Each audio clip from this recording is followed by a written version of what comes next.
Karis qaynonam haftasiga 7 kun ishlaganlari uchun bechara itvachchamizga hech kim qaragani yo'q. Shuning uchun itvachchamizga rahmim kelgandan bugun ertalab soat 7 da turib aylantirishga olib chiqmoqchi bo'ldim. Yugurgani chiqqanda kiyaman deb olgan kiyimimni va nihoyat bugun kiyadigan bo'ldim. 19 oylik o'g'lim turib ketmasligi uchun maksimal darajada sekin-sekin harakat qilishga harakat qildim. Sovuq dumalab yerga tushib ketmasligi uchun shu bitta yostiqcha bilan to'sib qo'yaman. Endi chiqib ketmoqchi edim, manidan pashadan tarqagan pasha bor ekan. Itvachamizni xonasidan chaqirsam, Karis qaynonam chiqib kelyaptilar. Siz emas, itvachani chaqiryapman desam, ha bo'pti deb boshqatdan yana qaytib kirib ketdilar. Itvachamizni ko'chaga chiqdi degani bu hojatxonaga bordi degani.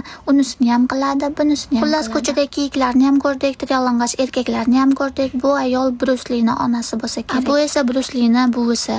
Bunisi esa Kung Fu Pandani oshnasi. Koreyada ma'nosiz haykallar bilan chumolini uyi juda ham ko'p ekan. Shu kunlarni ko'rib O'zbekiston esimga tushib ketdi. 1-sentyabrda agar atirgul topa olmasam, shu gullarni uzib o'qituvchimizga borib berardim. Itvachamiz har 10 qadamida shunaqa oyog'ini shpagatga tushiradi. Uyga kelsak, sovuq endi meni tashqariga olib chiqasiz deb yugurib chiqishini qaranglar. Chalchasi? 달콩이 산책 갔다 왔어. 아이고, 조심해. 서운은 안 가, 못 가. 엄마 힘들어.